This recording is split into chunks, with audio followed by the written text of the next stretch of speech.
नमस्कार, मैं अनीता चौधरी और आप सभी का स्वागत है। देखिए, पश्चिम बंगाल के हालत दिन ब दिन बद से बदतर होते जा रहे हैं। 2021 में जब ममता बनर्जी वहाँ की मुख्यमंत्री चुनकर आई, उसके बाद से ही हम देख रहे हैं कि हिंसा वहाँ के लिए आम हो गया है और महिलाओं के लिए तो खासकर ये प्रदेश बहुत ही भयावह स्थिति लेता जा रहा है। आए दिन हिंदू पलायन हो रहे हैं। इन सभी मुद्दों पर अभी देख रहे हैं मुर्शिदाबाद जल रहा है। मुर्शिदाबाद से लगातार हिंदू पलायन कर रहे हैं और हमसे बात करने के लिए पश्चिम बंगाल के सांसद मनोज टिग्गा जी हैं। मनोज टिग्गा जी, आप बताइए कि क्या हालात हैं, क्योंकि हम देख रहे हैं कि आए दिन महिलाएं जो हैं उनके चित्कार जो हैं वो दिल्ली तक पहुंच रहे हैं, लेकिन ममता के कानों में नहीं गूंज रहा है। नमस्कार। सबसे पहले मैं आपको भी धन्यवाद देना चाहता हूं कि जब 2011 में 34 साल का वामफ्रंट शासन को उखाड़ फेंक करके लोगों ने ममता बनर्जी की सरकार, माटी मानुष की सरकार को पश्चिम बंगाल में लाया। उनको विश्वास था कि 34 साल में जो विकास का काम नहीं हुआ है, विकास का काम होगा, हम्म। माताएं बहनें सुरक्षित रहेगी हम्म। और लोग विकास का मुख देख पाएंगे। हम्म। लेकिन दिन प्रतिदिन, हम्म। क्योंकि हम देख रहे हैं कि ममता बनर्जी ने वामफ्रंट का जो बुराई था हम्म। उसमें अपनी बुराई को जोड़ करके आगे बढ़ रहे हैं। इसलिए वामफ्रंट के समय में वहां पर जो अत्याचार हुआ था, माता बहनों के ऊपर में जो अत्याचार हुआ था हम्म। और जो कम्युनल वायलेंस था हम्म। वह वामफ्रंट के समय से और ज्यादा हो रहा है। हम्म। क्योंकि मैं एक बार फिर दोहराना चाहता हूँ, वामफ्रंट का जो बुराई था उसने अपना बुराई को जोड़ करके जो सरकार आगे बढ़ेगी हम्म। तो स्वाभाविक रूप से वह क्षेत्र अशांत होना स्वाभाविक है। हम्म। और ये वक्फ बोर्ड के नाम पर हम्म। जिस प्रकार से वहां पर जो हुड़दंग मचाई जा रही है, हम्म। या वक्फ बोर्ड में जो अमेंडमेंट बिल पास हुआ उसको हम्म। सामने रख करके हिंदुओं के ऊपर में अत्याचार हो रहा है, माताओं हम्म। के ऊपर में अत्याचार हो रहा है। हम्म। और ये तो वक्फ अमेंडमेंट जो बिल है, ये तो ना कोई हिंदू मुस्लिम का बिल है, ना ही कोई धार्मिक बिल है। हम्म। यह तो एक प्रशासनिक बिल है। इसको हम्म। एक कानूनी जामा इसको पहनाया गया है, हम्म। वहां पर जो मनमानी होता था उसको रोकने के लिए। हम्म। आप मेरा संपत्ति को आप कैसे दान कर सकते हैं? हम्म। मेरा संपत्ति को दान करने का अधिकार मेरा हम्म। है कि नहीं? आप कैसे, आपको कह दिया कि ये वक्फ संपत्ति, हम्म। आप कोर्ट में नहीं जा सकते हैं, आप हाई कोर्ट में नहीं जा सकते हैं, आप सुप्रीम कोर्ट में नहीं जा सकते हैं। लेकिन ये सारा प्रावधान, हम्म। ये जो नया वक्फ अमेंडमेंट बिल के माध्यम से जो कानून बना, इसमें ये प्रावधान है। उसके बाद जिस प्रकार से 3 तलाक हुआ, 3 तलाक हम्म। से क्या हुआ कि जो मुस्लिम महिलाएं को हम्म। दबा करके रखते थे उनको हम्म। वहां पर अधिकार मिला। हम्म। और वो अधिकार मिलने से क्या होगा कि वो आगे बढ़ेंगे, उनका हम्म। विकास होगा। जिस प्रकार से 3 तलाक एक क्रांतिकारी कदम था मोदी सरकार का, मेरे हम्म। विचार से वक्फ अमेंडमेंट बिल भी एक क्रांतिकारी कदम है। हम्म। इस बिल के पास होने से, कानूनी रूप लेने से क्या है कि जो गरीब मुस्लिम है, हम्म। जो महिलाएं हैं, जो विधवा हैं, गरीब महिलाएं हैं, जो युवक, उस युवक युवती, उनको इससे लाभ होगा। लेकिन पश्चिम बंगाल की जो सरकार है, जो मुख्यमंत्री है, ईद के मौके पर यदि वह भड़काऊ भाषण देगी, एक मुस्लिम समाज को भड़काने का काम करेगी तो मुर्शिदाबाद जैसे घटनाएं तो होगी, हावड़ा जैसे घटनाएं तो होगी। हम्म। आज मुर्शिदाबाद में क्या हो रहा है कि वहां पर एक तो बांग्लादेशी का जो वहां पर घुसपैठिए आते हम्म। हैं, उनका कोई राज्य सरकार किसी भी प्रकार का कोई उनके विरुद्ध में हम्म। कदम नहीं उठाती है।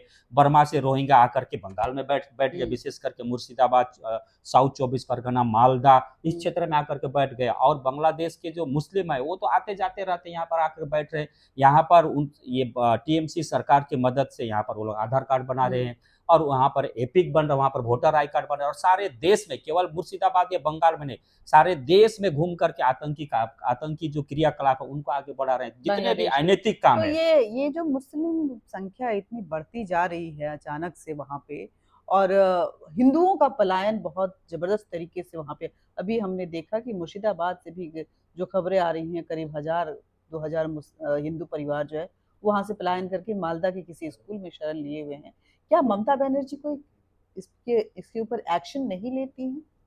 देखिए और ममता, हमेशा अत्याचार के लिए उनके मुस्लिम विधायक ही क्यों सामने आ जाते हैं? क्योंकि आपने कुछ दिन पहले देखा होगा कि वहां पर एक विधायक ने खुलेआम, जो मुर्शिदाबाद से आते हैं, कि हम हिंदुओं को काट करके गंगा में बहा देंगे। और एक कैबिनेट मिनिस्टर हैं, वो खुलेआम बोलते हैं कि हमारे दो के जो नीति है, सरकार का जो नियम, उसको हम मानते नहीं हैं। हम तो हमारे 6 के जो नीति है इस पर हम विश्वास करते हैं। तो जो ममता बनर्जी है, इसका जो पुलिस है, जो खुद ममता बनर्जी पुलिस मंत्री है, जब इस प्रकार का हिंदुओं के ऊपर आक्रमण होता है, आंदोलन होता है, तो पुलिस गूंगी और बहरी बन करके बैठी रहती है। पुलिस के सामने हिंदुओं के ऊपर में अत्याचार होता है, उनको मारा जाता है, पीटा जाता है, उनका संपत्ति लूट किया जाता है, आगजनी की जाती है, लेकिन पुलिस चुपचाप मूक दर्शक बनी रहती, किसी भी प्रकार का वो रोकथाम करने के लिए नहीं करते। लेकिन जब भारतीय जनता पार्टी का कोई भी मीटिंग हो, मिছিল हो, ये हमें कोई भी थाना से हमें प्रशासनिक कोई परमिशन नहीं मिलता। हमें बार-बार किसी भी प्रकार का यदि हमें जनसभा करना हो, मीटिंग करना हो, कोई रैली करना हो, तो हमें कोर्ट से ऑर्डर लेना पड़ता है और इनको बिना कोर्ट का ऑर्डर, बिना परमिशन लिए इस प्रकार का आंदोलन करते हैं और सरकार इसमें उनका पूर्ण सहयोग करती है। एक प्रकार से देखा जाए तो ये अशांत का वातावरण तैयार कर रहे हैं और जो ये जो वक्फ अमेंडमेंट बिल है, ये तो मैं एक बार फिर ये हिंदू मुस्लिम वाला नहीं, लेकिन जो अपीजमेंट की पॉलिटिक्स करते हैं, जो तुष्टिकरण की राजनीति करते हैं, ये उनमें बीस बो करके एक बार फिर ये ममता बनर्जी पश्चिम बंगाल में सत्ता में आना चाहती है। लेकिन वहाँ हिंदू भी एकत्रित हो रहे, समझ रहे हैं कि जिस प्रकार से देश विभाजन हुआ था, उस समय भी हिंदुओं की काफी हत्या हुई थी और काफी उसमें बंगाली भी मारे गए थे और उनको भाग करके यहाँ पर आना पड़ा। आज जो हिंदू बांग्लादेश से भी भाग करके यहाँ पर आ रहे हैं, क्यों? अपना धर्म को बचाने के लिए, अपने परिवार को बचाने के लिए यहाँ पर आ रहे हैं। लेकिन यहाँ पर भी यदि ये ममता बनर्जी की सरकार में हिंदुओं के ऊपर में अत्याचार होगा तो जाएंगे कहाँ? तो एक जगह से दूसरे जगह जाकर के कहीं कॉलेज में हो या स्कूल में शरण ले रही है, तो कोई समाधान नहीं है शरण लेकर के। तो ये संज्ञान लेकर के अभी समय है कि ममता बनर्जी को इनके ऊपर में कार्रवाई करना चाहिए, लेकिन कार्रवाई करने के बदले में उनका पुलिस जो है मूक दर्शक बन करके बनी हुई है, जो खुद भी एक तो हिंदू इतने लाचार हैं कि अपनी बहू बेटियों की रक्षा भी नहीं कर पा रहे हैं। क्योंकि देखिए जब तक प्रशासन का मदद नहीं मिलेगा, हम एक पॉलिटिकल पार्टी है, हम एक जनप्रतिनिधि है, हमारा तरफ से प्रयास है उनको बचाने का, लेकिन ये तो प्रशासनिक रूप से उनको बचाना पड़ेगा। आज यदि कहीं पर हिंदू के ऊपर में अत्याचार हो रहा है तो ये राज्य सरकार की जिम्मेवारी बनती है कि उनको बचाए, क्योंकि जो लॉ एंड ऑर्डर का जो इश्यू होता है तो राज्य का इश्यू होता है। तो राज्य की जिम्मेवारी बनती है कि हमारे कहीं पर हिंदू लोग अत्याचारित हो रहे हैं, वहां से पलायन कर रहे हैं, उनको अपने घर में बैठो, यहाँ पर रहो, आपकी सुरक्षा की हम पूरी जिम्मेवारी लेकर के इस प्रकार का विश्वास दिलाने का यदि किसी का काम है तो यह राज्य सरकार का काम है। लेकिन यह काम जो संविधान का यहाँ पर आप देखते हैं कि संविधान को लहराते हैं ये लोग यहाँ पर पार्लियामेंट में, लेकिन जो संविधान की बात करते हैं वह खुद ही पश्चिम बंगाल में संविधान की धज्जियां उड़ाते हुए हिंदुओं के ऊपर में अत्याचार हो रहा है। ममता बनर्जी क्या उनको महिलाओं से कोई लगाव नहीं है? क्योंकि हम देखते हैं कि महिलाओं के साथ अभद्रता, उनके साथ रेप, उनके साथ आगजनी, उनको धमकाने का काम बहुत ज़्यादा वहाँ पे हो रहा है। संदेश खाली भी एक ऐसी ही उदाहरण थी। अभी फिर मुर्शिदाबाद से भी ऐसी ही खबरें आ रही हैं। देखिए ममता बनर्जी को जो माँ माटी की मानुष की सरकार, माने माँ, मिट्टी और जो व्यक्ति, तो जो माँ है, माँ का क्या हालत है? माँ तो आज जिस प्रकार से माताओं के ऊपर में अत्याचार हो रहा है, उसके बाद में हिंदुओं के ऊपर में उनको मर्डर किया जा रहा है, आए दिन होता है, तो मिट्टी तो खून से रंगा हुआ है और जो जो मनुष्य है उसका क्या हालत है तो आप समझ ही रहे हैं। तो जो ममता बनर्जी है इसको माताओं से, बहनों से या डेवलपमेंट से कोई मतलब नहीं है, किसी भी प्रकार से हमको पश्चिम बंगाल की सत्ता में बने रहना है, ये इनका मेन मोटो है, मेन उद्देश्य है। लेकिन माताओं का पूरा आशा था, विश्वास था कि हम ममता बनर्जी की सरकार में एक महिला मुख्यमंत्री हम सुरक्षित रहें, लेकिन आज कहीं भी महिलाएं सुरक्षित नहीं है। आए दिन लोकल पेपर में आता है कहीं पर कोई स्टूडेंट का रेप हो गया, रेप होकर के मर्डर हो गया। मेरे क्षेत्र में भी कई एक कम उम्र के जो छोटी छोटी बहनें थी उनका रेप हुआ, मर्डर हुआ, जिंदा जला दिया, इस तरह की कई एक घटना घटी। लेकिन क्या होता है कि पुलिस कोई एफआईआर लेती नहीं है, तो जब तक एफआईआर नहीं होगा फिर पता कैसे चलेगा कि यहाँ पर यह घटना घटी है। पुलिस तो जिस घर में घटना घटती है, जिस परिवार में घटना घटती है, उनको एफआईआर करने से मना करती है, या फिर एफआईआर लेती भी है तो वो किसी भी प्रकार का वो कार्रवाई नहीं करते हैं। मेरे परिवार में भी घटा है, मेरा ही बड़ा भाई का एक साला की बेटी थी, क्लास 12 में पढ़ती थी, उनको एक मुस्लिम परिवार ने उठा करके ले करके गया, उनका रेप हुआ, मर्डर हुआ, पुलिस ने किसी भी प्रकार की कोई कार्रवाई नहीं। एकाधिक बार थाना घेराव हम लोगों ने किया, उल्टा पुलिस हम लोगों को, जो परिवार वाले होते हैं उनको डराते हैं, धमकाते हैं और पैसा दे करके, और ममता बनर्जी सब कोई को पैसा दे करके मुख बंद करना चाहती है। एक अंतिम सवाल, लगता है कि ममता बनर्जी जानबूझ के जीतने के लिए वहाँ की डेमोग्राफी में बांग्लादेशियों और रोहिंग्या को इस्तेमाल कर रही हैं और मुसलमान को इतना छूट दे दी है कि आप जो भी करें हमारे को कोई मतलब नहीं है, चाहे ये बांग्लादेश में मर्ज हो जाए, चाहे मुसलमान एक इस्लामिक स्टेट की तरह पश्चिम बंगाल बिहेव करे, हमको इससे कोई लेना देना नहीं है, हमें सत्ता में बनाए रखें।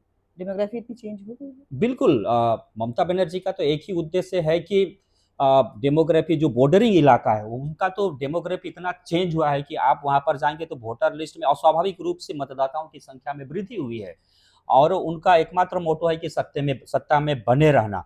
और यही ममता बनर्जी है, जब वो यहाँ पर सांसद थी, तो स्पीकर के मुख में कागज़ फाड़ कर के फेंकी थी कि वामपंथी लोग जो है बांग्लादेश से वोटर ला करके यहाँ पर वोट कराते हैं और जीतते हैं। वही सेम काम आज माननीय मुख्यमंत्री ममता बनर्जी कर रही है। बांग्लादेश अब अवैध रूप से यहाँ पर आ रहे हैं, बस रहे हैं और अस्वाभाविक रूप से, चाहे वो बॉर्डर इलाका में लगने वाला मुर्शिदाबाद हो, मालदा हो, दक्षिण 24 परगना हो या दक्षिण दिनाजपुर हो, अस्वाभाविक रूप से यहाँ पर वोटर में वृद्धि हुई। उनका एकमात्र है कि बांग्लादेश से घुसपैठिए लाओ, वोटर की संख्या बढ़ाओ, डेमोग्राफी चेंज करो और किसी भी कीमत पर यहाँ पर सत्ता में बने रहे। उनको डेवलपमेंट से, माताओं की सुरक्षा से, कानून व्यवस्था से कोई मतलब नहीं है उनको। बहुत-बहुत शुक्रिया आपका। देखिए, ये बंगाल के हालात हैं, पश्चिम बंगाल जो है वो जो हालात हैं वो बांग्लादेश में की तरह होता जा रहा है।